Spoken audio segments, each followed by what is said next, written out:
YouTube, how's it going today? This is PD from supplementreviews.com in conjunction with the good folks at iSatori Technologies based out of Colorado. You may remember me. I was out at the Beyond Limits training gym at the last Olympia 2014 at the iSatori training session. It was a pretty epic event. We had a lot of good folks there. And one topic I was approached about that night as one of the resident CSCS contacts that they have through iSatori. We're talking a lot about our topic today, and that is, what do you need to do to prepare for your workout? There's a lot of different ways to approach this, so the first thing we're going to cover is simply, I guess, it's the point of everything. What are your goals? If you go to the gym kind of wandering around without any set direction, obviously you're not going to have the same, I guess, results as you would compared to having a plan. So first and foremost, let's talk about the age-old long-term versus short-term goals. You're not going to go to the gym every single day, set a personal record in every single lift. That's not realistic, and if you could, I mean, you're probably superhuman.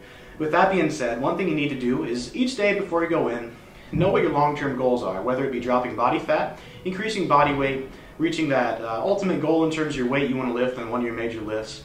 Have those in mind, but it's obviously not going to happen in one day, so small steps will lead to the big change. So what I'd encourage you to do, pick small goals to accomplish each day. Whether it be on one of your sets of, say, bench press, for example. If you're looking to bench press 300 pounds the first time, and you're only at 225, but you can rep out 225 8 times, well, how about this time? Next time, try to get 9. A little small step there. Or maybe increase by 5 pounds in your last couple sets. Small steps will lead to that big change you want, and it'll make it manageable. If you go in every time looking to reach that long-term goal with each workout and you keep falling short, you'll get discouraged and you won't feel like you're making progress. But with the attainment of small goals over a longer course of time, you'll add up, you'll get better results, and you'll stay motivated. More specifically, when you come to lifting, a lot of people, of course, there's the two primary, I guess, emphases when it comes to, I guess, physique, bodybuilding, figure, or any of those, is, are you there to cut or are you there to bulk? Sometimes that can make a huge difference. A lot of times in the perfect world, everybody wants to gain muscle mass and lose body fat at the same time. But in the natural realm of things, we're going to leave certain X factors out of this conversation here, stick to the, I guess, the natural conversation of things. You're not going to be able to do both simultaneously. The human body, it's not how it's designed. Understand that muscle, it is metabolic tissue. If you're not consuming enough calories to fuel the current muscle, you're not going to be adding more. The last thing your body wants to do is add more tissue to consume more calories that you're already not getting. So if you're going into the cutting diet, aiming to add muscle mass, you're going to be spinning your wheels. And at the same time, if you're eating a calorie surplus, your body's not going to be burning fat. You're going to be looking to add muscle size. Or, of course, the calorie surplus is going to go toward fueling your workouts. So it's kind of counterproductive to try and do both at the same time. A better approach if you pick one or the other, so in short durations. So it's constantly called the cutting or bulking cycles. So if you're looking to bulk, make the emphasis. Make it your bulk, keep a little bit of cardiovascular activity in there for heart health. Put the emphasis on your bulk. Aim for hypertrophy. In other words, the growth of muscle tissue with high repetitions. Okay, keep the weight heavy, push yourself. Make sure you're fueling your workouts, get adequate calories, because muscle is not going to grow without a calorie surplus. If you're cutting at the same time, maintain that same intensity, but don't be expecting to see the scale go up in terms of weight from adding muscle mass. Okay? So kind of taper your workouts to what you need to do in terms of your goals. Another thing, the last thing we're going to talk about in terms of goals is, what are you working for? Okay, a lot of people, it's kind of in the middle of road of things, people will want to lift like a power lifter, look like a bodybuilder, and you kind of got to pick one or the other. I'm not saying you can't do both, but it's awful difficult. Okay, if it turns to strictly hypertrophy, if your main emphasis is hypertrophy of muscle, get the big biceps, big triceps, that big chest, dissect those quads, get everything nice and full and everything. The rep ranges you're going to be doing for hypertrophy aren't going to be aimed so much at strength. Yes, you will get stronger anytime you're training physical activity-wise for muscle. You are going to be training your body to get stronger.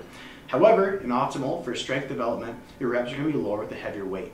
Compared to hypertrophy, where the weight's still going to be challenging, but you're going to be more repetitions, breaking down muscle tissue further for the goal of muscle building. So if you're training like a power lifter to have as much force development as possible, short durations, short repetitions, high rep, high effort, 1 to 2 rep ranges to lift as much weight as humanly possible, you need to train as such. Same deal, if you're looking to work on hypertrophy, you're going to need to tear down more muscle fiber, do more repetitions, more sets, and make it fit your goal if you're looking to do more physique and, of course, work on that. So with that being said, we're going to move on to the next thing, is how's your plan looking? You don't want to show up to the gym and then decide what you're going to train that day. You know, you're not going to walk in, have a dartboard on the wall, you know, like, you know what, I think today, legs. Okay, we all know a lot of people don't have it on the board, but regardless, let's pretend you do. So, if you're not squatting, you should. Back to the point being, know what you're going to do. Have a set plan. Know what you're going to do on each day and how many days a week you're looking to train.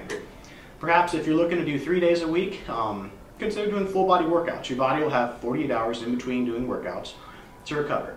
Maybe hit something for the legs, specifically do some quad work, do some hamstring work, some calves, hit some for chest, biceps, triceps, shoulders. Do a full body workout. Don't tear yourself down completely because you are hitting your full body 3 times a week, but mix it up, okay? The frequencies, because it'll be what's going to cause the stimulus here. Keep it fresh and keep it mixed up. If you're looking to do 4, another variation you can do, perhaps do a upper body circuit on one day, a lower body circuit, a rest, and repeat upper lower. Sometimes you can mix that up even, do a heavy upper, light lower, then reverse that light upper, heavy lower during your week, or even if you look to do a push-pull type circuit. You can mix it up in that way. Like on some days or pushing days, you're doing push presses or bench presses or squatting. Or if you're pulling ones, you're talking about rows and deadlifts and accessory work. So kind of you can design your workout and know how the plan is and what you're going to approach each day. Then of course you get into the classic more bodybuilding splits, like 5 to 6 days a week, getting very specific, picking one muscle group, like say example, Monday's International Chest Day. Going after your chest that day, focusing on chest, maybe do some abs and of course a little bit of cardio if that's in your plan right then, and focusing on one muscle group. Moving on the next day, say legs, and you kind of isolate from there. So know what you're going to do, have a plan, and stick with it for at least 4 to 6 weeks, and of course after that, change it up. There's tons of different variables in terms of frequency, exercise variation, stimulus, percentages, and the list can go on and on. But the basic idea is, know what you're going to do before you walk in the door. Don't wing it, otherwise there's no consistency. Now, moving on from there, before you step into the gym and of course get going there, you need to be prepared. I'm going to keep this very simple there. We're not going to talk about all the extra stuff, you know, Versa grips and all the extra accessories. Just keep it very simple here. Start with this.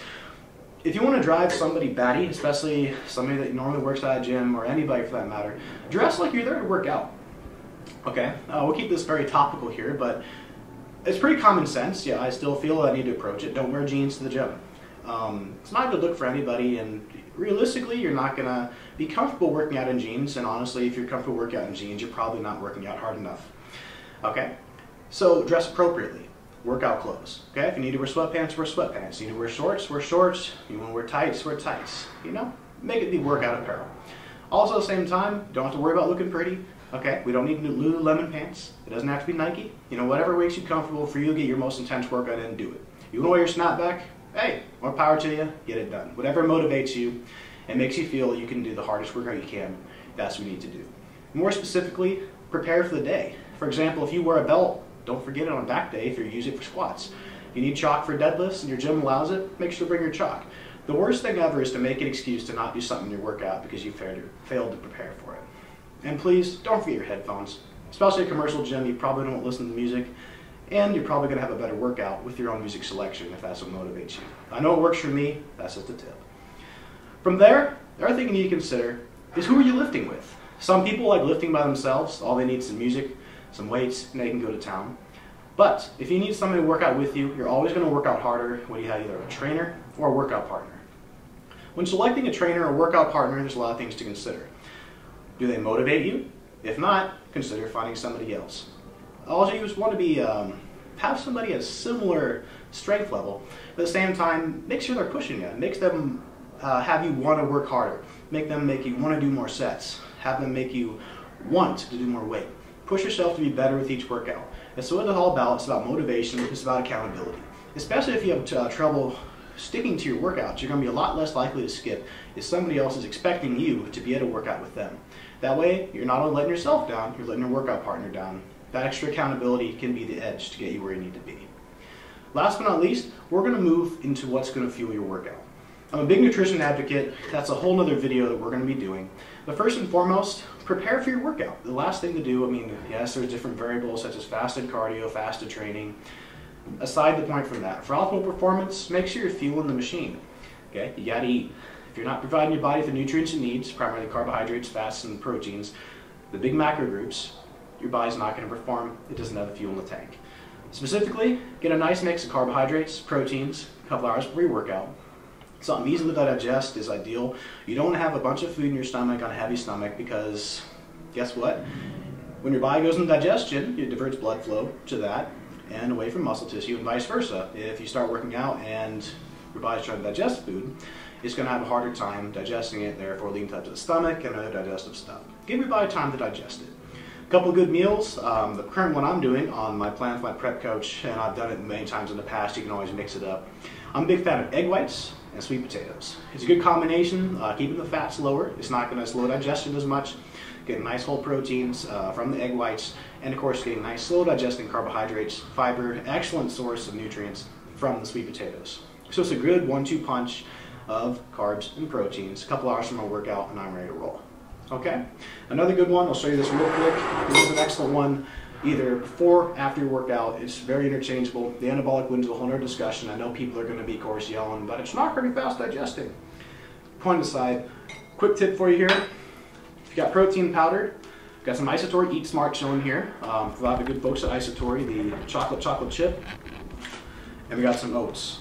There's so many ways you can do that. Sometimes I don't feel like cooking it. I'll just put the oats and the protein powder in a shaker, add water, shake it, kind of drink it as is, have a nice little chewing of a shake. If you want to actually cook it, slam those oats in your bowl here. After it's cooked, put in the protein powder. Do not cook it with the protein powder in there or you're going to end up with a cake, and that's not going to be fun to eat. So add it after the fact. It'll sweeten the oats without adding extra sugars or other nonsense you don't need in there. It'll taste awesome, especially chocolate, strawberry, vanilla. It's hard to go wrong with those. It's a nice, quick, easy meal. Good mix of proteins and carbs, fiber, keeping the fats lower, and of course, it's going to provide your body the fuel before and after your workout. Experiment with what works for you. Do some research, see what you like the best, and of course, keep an eye out for more videos. We'll discuss that in the future. Last but not least, there, of course, to the supplement company, the discussion of pre-workouts in terms of supplementation. Ideally, in a pre-workout, there's tons of them out there. Some of them are going to be more stimulant-based, and some of them are going to be more performance-based, in the simplest way to put it. If you're looking for something really, really stimulant-heavy, of course, there's tons of them out there. For lack of name dropping, we'll avoid that, but some of them are going to be concentrated stimulant-based without so much ingredients in terms of pumps, endurance, and that emphasis. So if you're looking more for a performance blend, which is what I've actually gone to the last few years, kind of getting away from stimulants more, is performance-based. The key things you're going to take a look at: creatine.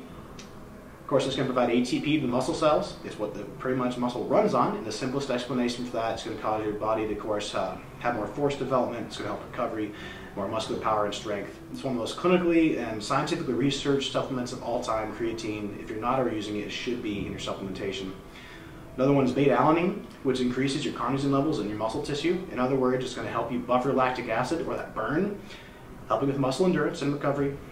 And there are the two things also to emphasize is blood flow. Excellent products would be something such as agmatine, or of course arginine, which is one of the older ones. I prefer nitrates, but each one can experiment with what they like. And of course, in a unique thing from iSatori, we're going to finish with this one, is bioactive peptides. It's been one of the up-and-coming things. If you haven't already heard of BioGrow, I encourage you to check them out. There's a bunch of videos on them on this YouTube channel, as well as ours discussing the benefits of it. Something I've actually had the privilege of testing and helping iSatori with along the way is developing a performance-based pre-workout.